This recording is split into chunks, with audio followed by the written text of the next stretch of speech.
course it is a bit more responsive, but the best drive mode is Cupra, where it shows up that racetrack, because the engine sound starts coming into the cabin. I think it is simulated, but it does sound pretty good. This right here is the all-new Cupra Terramar, and it's the brand's first medium-sized SUV that is just launched in Australia, and it's based on Volkswagen's MQB platform, and it's basically a sporty Tiguan for drivers that looks and feels a bit more bespoke. Let's take a look. Before walking into a showroom, what is there to know? Well, in terms of rivals, this is the type of vehicle that competes with Volkswagen themselves, the Tiguan, and of course the Audi Q3. And on your screen, I've also included some other rivals that you might want to consider. And in terms of the model range, there are 3 different levels of specification with a decent selection of powertrains, and along with a plug-in hybrid version that will be coming very soon. And what about configuration? Wheel designs, paint colours, interior combinations, it is very configurable for a mid-size SUV, again depending on which version you go for. And lastly, in terms of ownership, warranty, servicing, running costs, everything you need to know has been listed on your screen.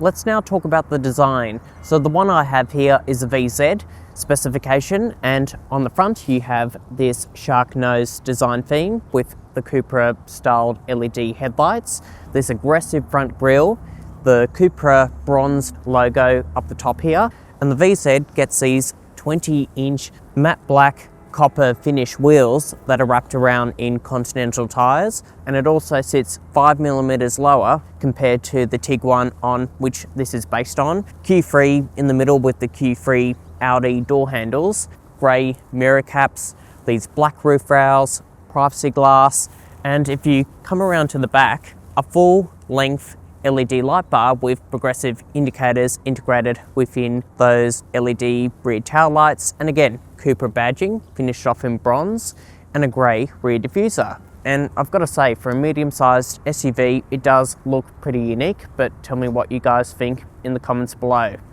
Okay, the interior. So what do we all think? Write down your opinion in the comments below, but I think this does look pretty bespoke for a mid-sized SUV. There are bronze finishes along here on the door panels, ambient lighting with an array of colours to pick from, and I do like the fit and finish. It feels just as well built as any Volkswagen product. Softish materials up the top here, and it's also soft where you rest your elbow in the center section. Up the top here, and you also get a nice leather wrapped steering wheel that feels good to grip onto, but it does get a bit durable when you do look lower down. This plastic piece here, and on the bottom of the doors, and even up the top here, but overall it does feel pretty premium and well built. And what about comfort? Well, as you can see, this comes with the sporty bucket style seats, which do feel pretty comfortable. They are finished off in synthetic leather, and they also come with electric seat adjustment, lumbar, and a seat memory function for the driver. The steering wheel can also manual tilt and reach adjust, and the steering wheel can also be heated. You've also got tri-zone climate control integrated within this screen, so all of your functions are controlled through this touchscreen, and you do have touch sensitive sliders down the bottom here, and the seats can also be heated as well. Now, moving on to the functions of this 12.9 inch touchscreen. This is the main menu, so pretty similar to Volkswagen's infotainment system, just with different graphics. And moving on to media functions, this model has been fitted with the Sennheiser sound system, which sounds fantastic. There's also AM, FM, DAB radio, Bluetooth, USB, and along with smartphone integration such as Apple CarPlay and Android Auto, which are both wireless. And if I go into the camera system, this is your 360 camera where you can cycle between different views, but the picture quality isn't as good as what you'll find in a BMW or Mercedes, but this car does have the ability to self-park itself. There are also front and rear parking sensors and a rear cross traffic alert, and auto dimming rear vision mirror, autonomous emergency braking, a lane departure warning with a lane keeping assistant, adaptive cruise control, blind spot monitoring with a safe exit warning assist, speed sign recognition, and a driver fatigue monitoring system. And if we talk about this 10.25-inch screen in the middle,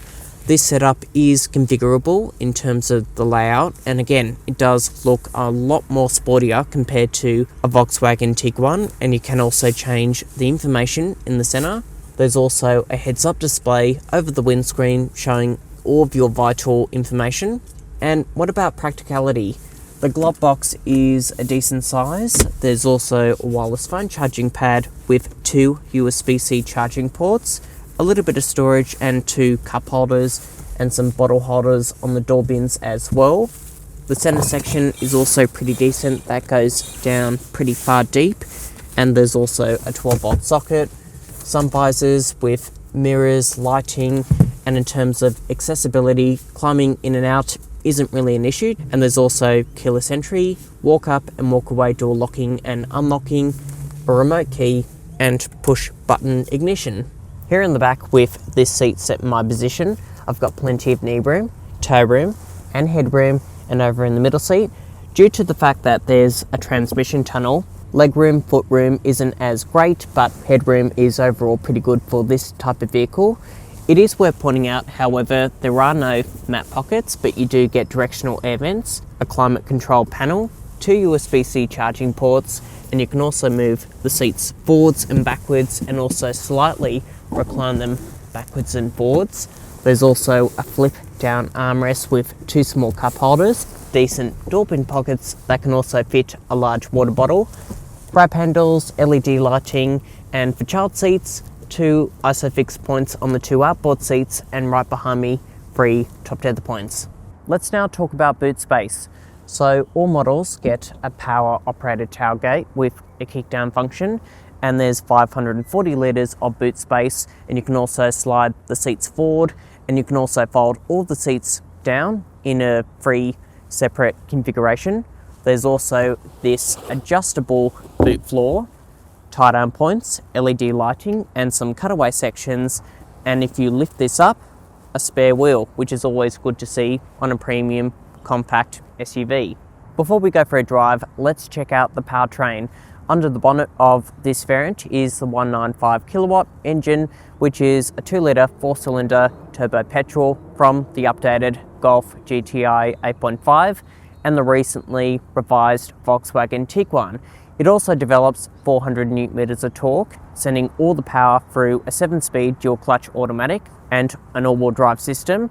There's also adaptive damping with selectable drive modes. So let's go for a drive and see how it performs. Okay, driving impressions.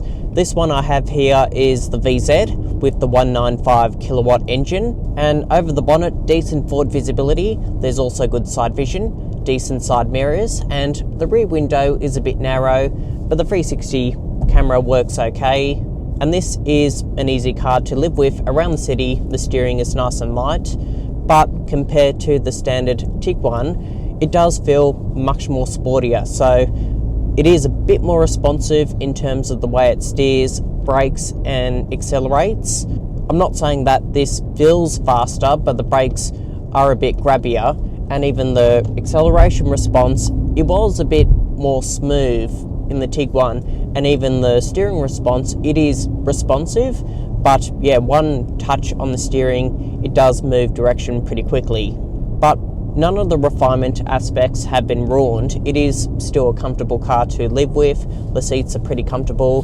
There's hardly any wind noise coming into the cabin, hardly any tyre roar as well. So it is really hard to fault this car. The driver assistance works fine. There are no beeps and bongs like what you get in some of the Korean brands or even some of the Japanese brands. And let's try the adaptive cruise control. So that works pretty much like a Golf. Set the distance. That all works exactly the same as other Volkswagen products. So if you have lived with or owned a Volkswagen or Audi for that matter, this is a very easy car to get used to. There are a few different drive modes to pick from as well, so I've got it in comfort. We'll try performance. Of course, it is a bit more responsive, but the best drive mode is Cupra, where it shows up that racetrack, because the engine sound starts coming into the cabin. I think it is simulated, but it does sound pretty good. The gearbox isn't as responsive like what I found in the Golf GTI, but it does respond nicely through the traffic driving around the city. And although this does have a dual clutch system, there were no lurchy rollbacks. Okay, behind the wheel inside the mild hybrid version. One thing to note, your electronic gear selector is over by the right hand side like it is in the new Tiguan, and the noticeable change with this version, this comes with a thicker profile wheel size wrapped around in Kumho tyres, whereas the other version came with a thinner profile wheel size wrapped around in grippier Continentals. But as a result of those Kumho tyres, you do hear more road noise. Yes, you do have a little bit less power, but it's still pretty perky climbing up speed on the motorway, driving around town, and the mild hybrid system has been integrated very well within the powertrain. It is smooth on takeoff, and as I said, you can configure the drive modes. You do have less on this model grade, but you can still customize the powertrain and the drivetrain, such as steering, suspension, all that stuff, so that is pretty configurable for a driver. And what about fuel consumption? Well, this mild hybrid version averaged around the mid-6s. Both variants you can drop those figures down, but yeah, we have been doing some spirited driving on these roads, and I'm pretty happy with those figures, but let me know in the comments down below if you think that is acceptable. So with all of that out of the way, let's now wrap up with a verdict. Okay, my conclusion on the Cupra Terramar. Well, if you are after something decent, something not as expensive as a BMW or Mercedes, and also something that is bespoke, sporty to drive, it is definitely a medium-sized SUV that you should consider. But let me know what you think. Would you pick this over something else? And if you've gained value from this video, please like, share, subscribe, and hit that bell. And I'll see you next time. Thanks for watching.